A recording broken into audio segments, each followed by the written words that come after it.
Hi guys, welcome to Ramachandrachari channel. నేనైతే మీ జోషి. కానీ ఇప్పుడైతే కార్న్‌ఫ్లోర్ స్లైమ్ ఎలా చేయాలో చూసుకుందాం. ఇదైతే లాస్ట్ వీడియోలో చూపించా కదా, కార్న్‌ఫ్లోర్ స్లైమ్. ఇందులో అయితే నేను కలర్ యాడ్ చేశా. ఇప్పుడైతే మిక్స్ చేద్దాము. ఇదైతే లాస్ట్ వీడియోలో చూపించా కదా, ఇదైతే చాలా గట్టిగా ఉండిద్ది. ఇప్పుడు చూడండి ఎలా వర్కౌట్ అవుతుందో.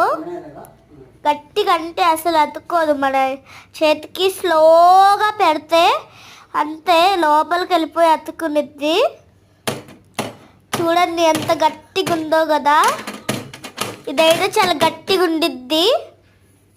చూసారా, ఊరికే ఎలా అంటే పోయిద్ది చేతికి. ఇది ఎలా వర్కౌట్ అవుతుందో చూద్దాం. చూడండి, ఇట్లా మెల్ట్ అయిపోయిద్ది. చేతిలోకి తీసుకుంటే గట్టిది కూడా తీసుకుంటే మెల్ట్ అయిపోయిద్ది. చూసారా ఎలా మెత్తగా అయిందో. ఇది ఆ క్లాత్ మీద అయితే వేస్తే గట్టిగా అయిపోయిద్ది. రండి చూసేద్దాం. చూడండి, ఏదో డిజైన్ వేస్తున్నా నేనైతే. ఆ డిజైన్ అయితే కాదు, పిచ్చి గీతలు. చూడండి, ఫ్యూ సెకండ్స్లోనే గట్టిగా అయిపోయిద్ది. చూడండి, ఇప్పుడు కింద వేస్తున్నాను. చూసారు కదా, చూసారా, వితిన్ సెకండ్స్లోనే గట్టిగా అయిపోయింది. దీన్ని అందులోకి వేసేద్దామని, వేస్ట్ అయిపోయింది.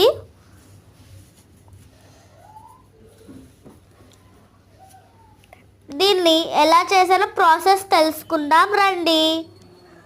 చూడండి, ఇలాంటి ఒక చిన్న గిన్నె ఒకటి తీసుకోవాలి. ఇందులో కొంచెం కార్న్‌ఫ్లోర్ అయితే తీసుకోవాలి. గిన్నెలోకి అయితే వేసుకున్నా. ఇందులో సరిపడంత వాటర్ పోసుకోవాలి. అది కూడా కొంచెం ఇంత చేతుడు అంటనే. చూసారు కదా ఎలా అయిందో. ఇందులో కలర్ యాడ్ చేసుకోవాలి. అయిపోయింది మీ స్లైమ్, కార్న్‌ఫ్లోర్ స్లైమ్. చూసారా ఎలా ఉందో.